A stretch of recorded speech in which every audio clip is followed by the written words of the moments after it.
रामनवमी तक अगर नहीं सुनवाई किया गया ना, तभी डिस्ट्रिक्ट से फोर्स मंगाए थे पिछला बार जब हम लोग धरना पर बैठे थे। अगर कहाँ से फोर्स मंगाना होगा तो वही सोच लेंगे। महिलाएं अब कमजोर नहीं है, महिलाएं अब बुड़बक नहीं रह गई है, जागरूक हो गई है और अपने पेट के लिए और अपने हक के लिए वो कहीं तक भी जा सकती है, कुछ भी कर सकती है। एक दिन बात हो रही थी, एसडीओ साहब से बोला कि ब्लैक लिस्ट कर दे रहे हैं। ब्लैक लिस्ट क्यों करेगा भाई? वो जनता का पैसा है, वो किसी पदाधिकारी बाप का पैसा नहीं है। पैसा का दुरुपयोग हुआ है, यहाँ पैसा बंदरबाट हुआ है। नमस्कार, मैं निशांत मिश्रा। हम इस वक्त मौजूद हैं गिरिडीह जिले के जमुआ प्रखंड में, जहां पर जमुआ प्रखंड में जो विभाग हैं उसमें फैले अनियमितता और भ्रष्टाचार को लेकर झारखंड यूथ फोर्स के अध्यक्ष गौतम सागर राणा और उनके कई सहयोगी लोग, जो आप पीछे देख सकते हैं, 12 दिन से यहाँ पर धरना पर बैठे हुए हैं। कई मांगों को लेकर ये लोग बैठे हैं। उसमें राशन घोटाला है, मैया सम्मान योजना है, जमुआ सामुदायिक स्वास्थ्य केंद्र का मामला है और भी कई मामले हैं जिनको लेकर ये लोग 12 दिन से यहाँ पर बैठे हुए हैं। आइए हम जानते हैं कि क्या मुद्दे हैं इन लोगों के और आगे की क्या रणनीति है, जो कि 12 दिन हो चुके हैं और कुछ निर्णय लिया गया है इन लोगों के द्वारा कि अगर रामनवमी तक हम लोगों की मांगे पूरी नहीं होती है या किसी प्रकार का आश्वासन नहीं मिलता है तो आगे आंदोलन के लिए हम लोग बाध्य होंगे। तो गौतम सागर जी नमस्कार। चलिए, धन्यवाद।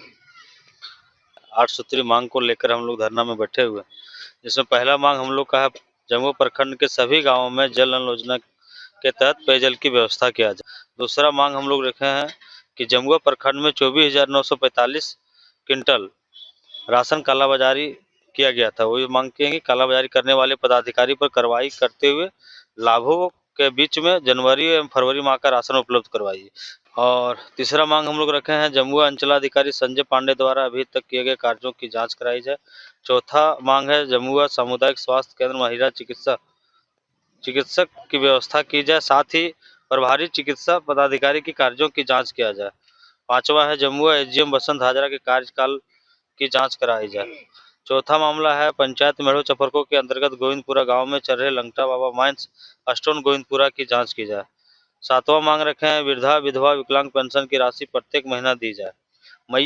आठवां रखे हैं मैया सम्मान योजना में छूटे हुए योग्य लाभुकों को जोड़ते हुए स्वीकृति हुए लाभुकों को सही जानकारी दिया जाए ताकि महिलाएं प्रखंड कार्यालय में ना घूमे। ये 8 सूत्री मांग को लेकर हम लोग बैठे हैं, जो सारे समस्याएं जो जमुआ के क्षेत्र की जनता के साथ है।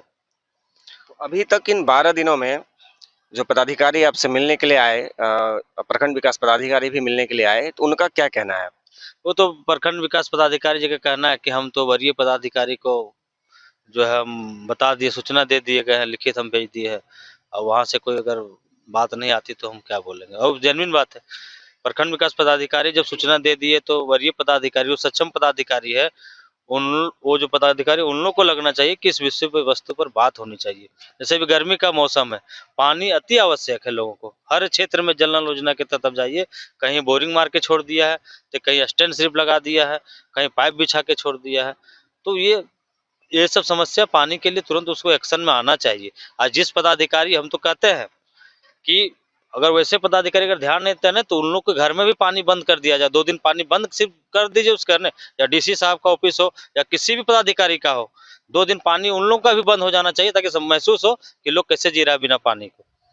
क्योंकि अगर पानी का नल जल योजना का बात करते हैं तो कुछ दिन समय पहले हमने जब इस विभाग से बात किया तो विभाग का कहना है कि हमारे पास फंड नहीं है।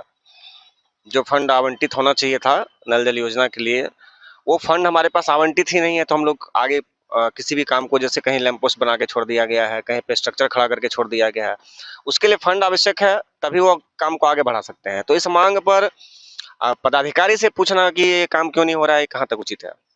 देखिए, सबसे पहले तो पदाधिकारी लोग आए बीच में तो हम लोग बात करेंगे उस विषय पर, लेकिन जेन्युइन अगर पूरे प्रदेश की अगर जांच किया जाए तो कोई ऐसा ठेकेदार है जिसको मान के चलिए 2 करोड़ 3 करोड़ रुपये एडवांस पेमेंट हो गया और काम मात्र 2-3 गो बोरिंग किया है, तो पैसा का दुरुपयोग हुआ है। फंड की कमी यहाँ नहीं थी, यहाँ पैसा बंदरबाट हुआ है। सबको पैसा चाहिए, सारे पदाधिकारी। हम कहते हैं जो जो जिसका पेमेंट हो गया जिस ठेकेदार पर, उस पर कार्रवाई क्यों नहीं होता? एक दिन बात हो रही थी, एसडीओ साहब से बोला कि ब्लैक लिस्ट कर दे रहे हैं। ब्लैक लिस्ट क्यों करेगा भाई? वो जनता का पैसा है, वो किसी पदाधिकारी बाप का पैसा नहीं है जो ब्लैक लिस्ट कर देगा। मान के चलिए आपको हम दे दिए 2 करोड़ रुपये पैसा और आप काम किए हैं मान लीजिए 10 लाख का पैसा, तो आप ब्लैक लिस्ट कर देंगे तो उस तरह क्या फायदा हो गया? जनता का पैसा तो चल गया ना। वो पदाधिकारी का आपका पैसा नहीं ना गया। तो पैसा रिकवर होनी चाहिए। जो अगर जिसको अगर ज्यादा पैसा अगर दे दिया गया काम से ज्यादा, तो वो पैसा रिकवर करके जनता के बीच में काम होनी चाहिए। ब्लैक लिस्ट तो ये विस्तृत मुद्दा हुआ। नल जल सिर्फ पानी सप्लाई होना चाहिए, ये नहीं है, पूरे मामले की जांच होनी चाहिए। पहले से जो मामला चल रहा है कि जो जिन ठेकेदारों को टेंडर मिला हुआ है उनके द्वारा काम पूरा नहीं किया, या तो पूरी राशि वो निकाल चुके हैं, या राशि नहीं निकाला है तो उनके पास जो फंड था उस फंड का उन्होंने दुरुपयोग किया, या जितना उनको आवंटन हुआ था उससे ज्यादा उन्होंने काम ले लिया हुआ है, जहां तक हमें लगता है। एक मुद्दा आपका राशन का है, तो ये जो आपका 24,945 क्विंटल जो राशन आप कह रहे हैं कि यहाँ पर इसका कालाबाजारी हुआ है, हाँ। यह मामला अभी वर्तमान का है या जो कोरोना काल में जो घोटाला सामने आया था उस समय का, ये बैकलॉग जो चल रहा था उसका मामला है? वो बैकलॉग जो चल रहा था वही मामला है, लेकिन उस समय बोला गया था कि ये राशन बैकलॉग शब्द ही नहीं यूज करिए। बैकलॉग ये नहीं है, गबन है। क्योंकि केंद्र से राशन चल के राज्य आया, राज्य से जिला आ गया, जिला से जब 97 ट्रक गाड़ी चली थी तो बीच जम्मू और गिरिडीह के बीच में खो गया था, और उसी को यहाँ उतना कोई सक्षम पदाधिकारी नहीं है जो कहाँ खोया उसको ढूंढ के निकाल सके। और ये 24,945 क्विंटल हम नहीं बोल रहे हैं, अगला साल जो आंदोलन किए थे उसमें डीएसओ साहब का रिपोर्ट बता रहा है। और इस जांच के बाद, इस जांच जो रिपोर्ट बना उसके बाद 6,000 क्विंटल राशन पुनः फिर आया है जम्मू में, और वो भी राशन यहाँ से गायब है, समझे। हो गया। आप यहाँ पीछे गोदाम जाइए, खोल के देखिए, चना पूरा सड़ गया है, इसमें चीनी सड़ गया है, इस गोदाम में पीछे नमक और गेहूं सड़ गया है। इतना यहाँ दुरुपयोग हो रहा है सामान, गरीबों की जनता का, जो गरीब जनता का जो अनाज का जो है ना, ये तो सब सड़ा सड़ा के फेंक दे रहा है। अभी देखिए, अभी जहाँ राशन जो भेज रहा है, जहाँ चावल अगर भेजना है 10 किलो, जहाँ मतलब किसी का 10 क्विंटल भेजना है, तो वहाँ 2 क्विंटल कम करके गेहूं बढ़ा दे रहा है। हम कह रहे गेहूं बढ़ के कैसे जा रहा है? गेहूं कहाँ से आ गया बढ़ के? आखिर चावल जो रेशियो से आता है उसी रेशियो जाना था। तो आपके हिसाब से अगर हम देखें तो जो बैकलॉग चल रहा था, जो मामला अभी तक ये कोरोना काल का 2020 से 22 का जो मामला था राशन आवंटन का, उसका समुचित तो यहाँ पर जांच नहीं हुआ है और कोई कार्रवाई नहीं हुआ है। आगे मामला है तीसरे नंबर में, आपने कहा जम्मू अंचल अधिकारी श्री संजय पांडे के कार्यों की जांच कराई जाए, तो क्या है मामला? इसको थोड़ा विस्तृत आप बताइए कि ये मामला क्या है पूरा। देखिए, जम्मू अंचलाधिकारी जो बात करिएगा इस विभाग में, इनका चैम्बर में, आप किसी भी काम कर ले चल जाइए, आप बिना पैसा का एक काम नहीं होता। अगर जरा सा छोटा काम लगता है तो उसके लिए 50,000 से ऊपर इसका बात उठता है। ये जेन्युइन है, पता करिएगा। किसी भी आप ग्रामीण क्षेत्र में घूम लीजिए, पब्लिक बता देगा। आप पीएम किसान लाभ छोड़िए, पीएम किसान आप ले लीजिए, आप मान के चलिए ऑनलाइन किए हैं 2 साल पहले, आपका पेंडिंग है या रिजेक्ट कर दिया, बेवजह रिजेक्ट कर दिया, कुछ नहीं वो साझ दे पाएगा। लेकिन कोई अगर 3,000 रुपया दे दिया है तो उसका पैसा आ रहा है, समझे। जाति आवासीय के नाम में पैसा वसूली कर रहा है। आप ऑनलाइन रसीद अगर आपका नहीं निकल रहा है, आप ऑनलाइन रसीद कटवाने जाइए, सरकार का राजस्व के लिए दबाव है, लेकिन यहाँ राजस्व क्या वसूलेगा? पहले अगर रसीद काटने की बात करिएगा तो पहले पैसे डिमांड करता है। दाखिल खारिज करवाने जाइए, अगर आप पैसा नहीं दीजिएगा तब का रिजेक्ट कर दे रहा है। अब पता करिए, जितना रिजेक्ट वाला है उसका लिस्ट निकालिए, देखिए यार, पब्लिक से पूछिए कभी कर्मचारी आपको सूचना दिया कि आप पेपर हमको दिखाइए सो आप दाखिल खारिज के लिए? कभी नहीं दिया। माल पहुंचा, पेपर कोई जांच नहीं। पूरा जमुआ में जांच करिएगा तो बहुत ऐसा ही गलती किया है कि खतियानधारी कोई केवल क्या हटा दे के केवाला जो लिया है उसी को खतियानधारी बना दिया। बहुत तरह शिकायतें हैं इसका। चलिए, अगला मामला है जमुआ एजीएम बसंत हाजरा के कार्यकाल, तो इनका क्या मामला है पूरा विस्तृत आप बताएंगे? एजीएम का क्या रोल है और क्या घोटाला किया गया है जिसका आप जांच का मांग किया कर? देखिए, हम लोग बीच में अब धरना से पहले 15-20 दिन पहले हम लोग प्रमुख साहब के नेतृत्व में एक दिन गाड़ी भी रुकवाए थे, और हम लोग काटा जब मंगवाए गोदाम से तो 2-2.5 क्विंटल, 1 क्विंटल में 2.5 केजी काटा में ही सेटिंग किया हुआ था, मत कम बोला उतना राशन ही लाइसेंस इसको मार रहा था उतना राशन। तो आप सोच लीजिए, अगर 1 क्विंटल में 2.5 केजी राशन कम दे रहा था डीलरों को, तो इसका कार्यकाल में अभी तक कितना राशन शुद्ध जो चोरी हुआ, शुद्ध चोरी से कोई थी नहीं है, कोई विरोध नहीं कर पाया, वो चोरी किया है और अभी तक कोई जांच नहीं हुआ है। जांच नहीं। उसमें से बीडीओ साहब यहाँ इसको हटाने के लिए लेटर भी भेजे अनुशंसा करके जमुआ से, लेकिन डीएसओ साहब और एजीएम का क्या साठगांठ है? उसमें एमओ भी अनुशंसा किया था, लेकिन इन लोग डीएसओ और एजीएम का क्या साठगांठ है? जमुआ को कितना इन लोग सेफ जोन समझ के रखा है, इसी समझिए कि शिकायत जाने लेटर जाने के बाद भी एजीएम को नहीं हटाया आज तक। उसी से पता कर लिए क्या ऐसा साठगांठ है। अब बोरा का अलग बेचता है लोग, जैसे यहाँ से अगर जाता है तो बोरा का वजन नहीं देता इन लोग, समझे। अब सोचिए बोरा वाला वजन, डीएसओ साहब आएंगे तो हम पूछेंगे उसको कि ये बोरा जितना वजन का जो राशन यहाँ कटता है, जो जाता है, वो राशन कहाँ है, राशन। छठा आपका मुद्दा है पंचायत मेढ़ो चपरखो अंतर्गत गोविंदपुरा गांव में जो लंगटा बाबा माइंस स्टोन चल रहा है गोविंदपुरा में, इसका जांच किया जाए। तो वहाँ पे क्या अनियमितता हो रहा है? देखिए वहाँ सबसे पहले है कि जहाँ माइंस चल रहा है, हम गए थे एक दिन, वहाँ कुछ परिवार ऐसे हैं जो माइंस से सटा हुआ घर एकदम जेन्युइन सटा हुआ है। ब्लास्टिंग होती है तो पत्थर उड़ के उसके छत पर गिरता है, और अभी आज भी परसों भी ब्लास्टिंग हुआ तो पत्थर उड़ के गया था वहाँ।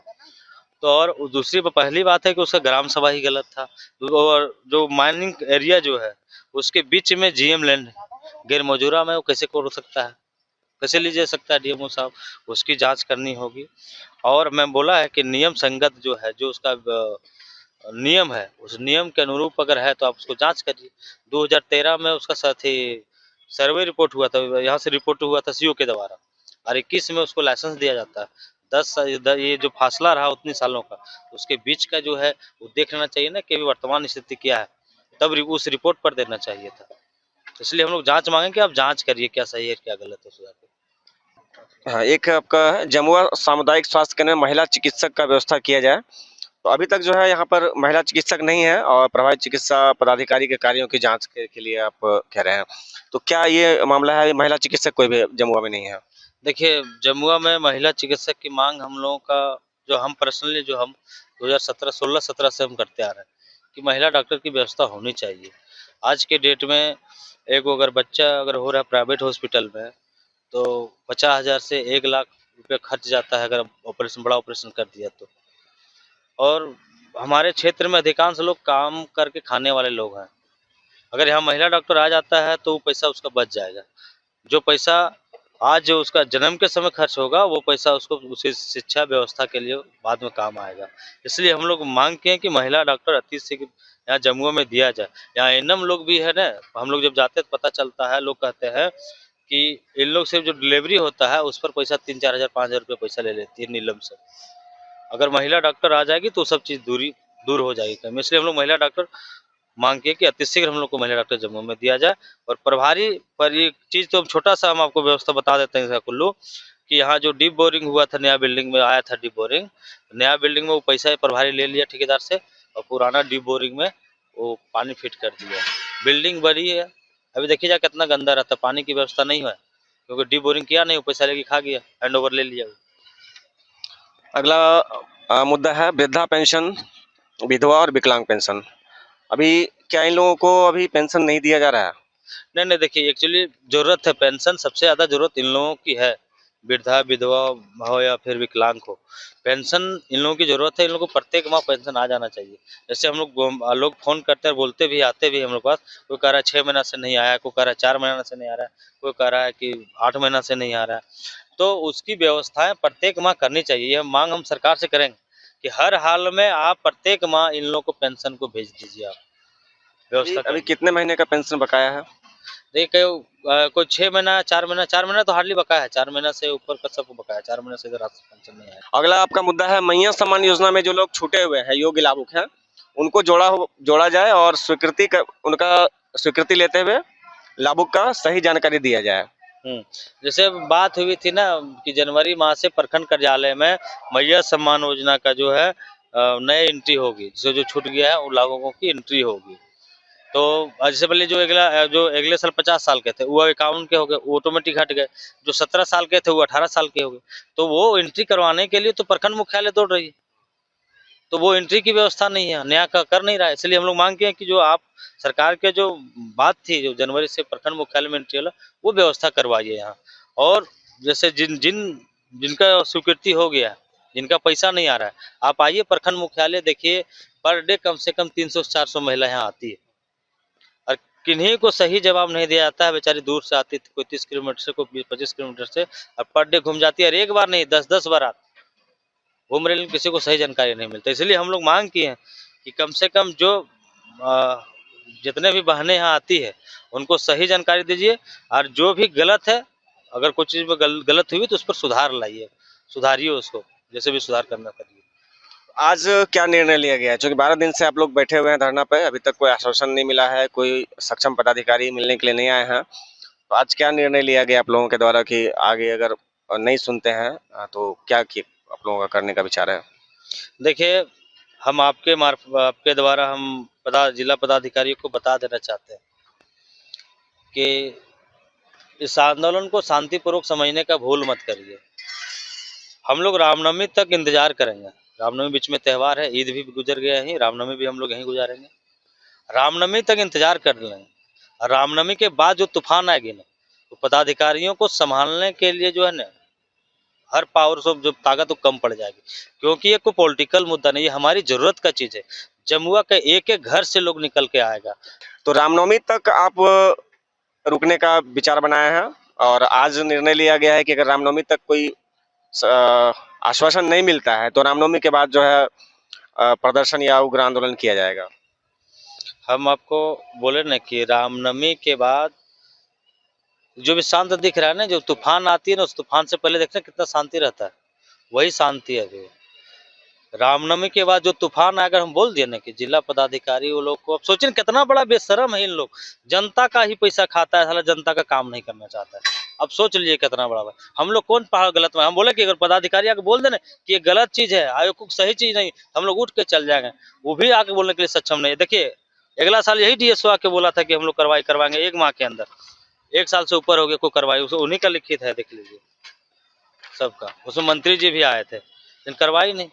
आखिर जनता कहाँ, ये तो इससे बढ़िया तो जिसमें देश गुलाम था, हमको लगता है वो ठीक था, अंग्रेज वाला गुलाम। यानी आज के डेट में जो पदाधिकारी कर रहा है वही हो रहा है, पब्लिक का कोई नहीं सुन रहा है। लेकिन जमुआ में नहीं चलेगा। हम लोग बोल दिए, पहले ही बोले थे कि अगर पदाधिकारी अगर नहीं सुधरता है तो हम बोले थे कि जिस भाषा से तुम लोग सुधरोगे वही भाषा हम लोग उपयोग करेंगे।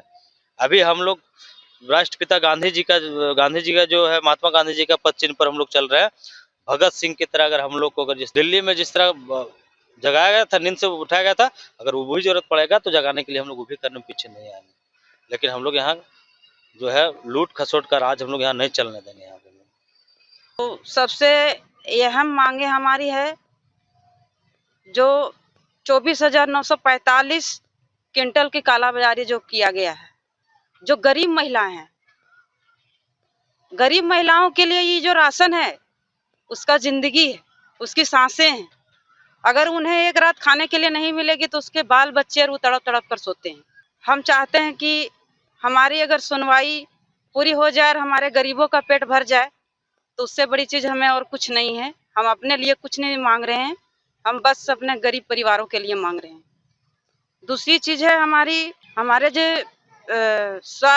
जमुआ के सामुदायिक स्वास्थ्य केंद्र में महिला चिकित्सा, कई लोगों का जान चला गया, कई बच्चे की जान चली गई यहाँ की लापरवाही से। हॉस्पिटल तो इतना शानदार और बढ़िया बना चुके हैं, लेकिन एक महिला डॉक्टर ना होने के कारण कितने बच्चे और कितने महिलाएं और कितने पुरुष की हमारी यहाँ पर जान चली गई। इसका कारण कौन है? इसका जिम्मेवार कौन है? जो बच्चा पेट में 9 महीना पालने के बाद जो माँ अपने बच्चे को खो दी यहाँ पर आके, क्या वो बच्चा उसको वापस मिल सकता है? तो हमारी जो मांग है क्यों नहीं पूरी हो रही है? क्या हम अपने लिए कुछ मांग रहे हैं उनसे? अपने लिए तो हम नहीं कुछ मांग रहे हैं, हम तो जनता के लिए मांग रहे हैं। और कोई हमारी अगर मांगे गलत है तो वो आके हमारे सामने बोले कि ये मांग आपने किया वो गलत है, तो फिर हम यहाँ से, जैसे भैया बोले हमारे कि यहाँ से हम लोग उठ के चले जाएंगे, हम लोग चले जाएंगे आराम से। दूसरी चीजें, पेंशन, मैया सम्मान योजना जहाँ से देने लगे वहाँ पेंशन बंद कर दिया। हमारी जो गरीब माताएं हैं उनका किसी का बेटा देख रेख नहीं कर रहा है, किसी का बेटा ही नहीं है। जो हमारे वृद्धा और विधवा लोगों को जो पेंशन छीना गया है उसको दिया जाए, यही सब मांगे हमारी है। रामनवमी तक अगर नहीं सुनवाई किया गया ना, तभी डिस्ट्रिक्ट से फोर्स मंगाए थे पिछला बार जब हम लोग धरना पर बैठे थे, तो अगर कहाँ से फोर्स मंगाना होगा से वही सोच लेंगे। महिलाएं अब कमजोर नहीं है, महिलाएं अब बुड़बक नहीं रह गई है, जागरूक हो गई है और अपने पेट के लिए और अपने हक के लिए वो कहीं तक भी जा सकती है और कुछ भी कर सकती है। पहले तो देखते हैं, रामनवमी तक अगर कोई आश्वासन नहीं मिलता है तो इन लोगों के द्वारा आज निर्णय लिया गया है कि आगे उग्र आंदोलन किया जाएगा, जिसके लिए प्रशासन से उन्होंने अनुरोध किया हुआ है कि रामनवमी तक कार्रवाई की जाए और जो भी मांगे हैं उन मांगों पर उचित जांच किया जाए और उस पर समुचित पहल किया जाए। धन्यवाद।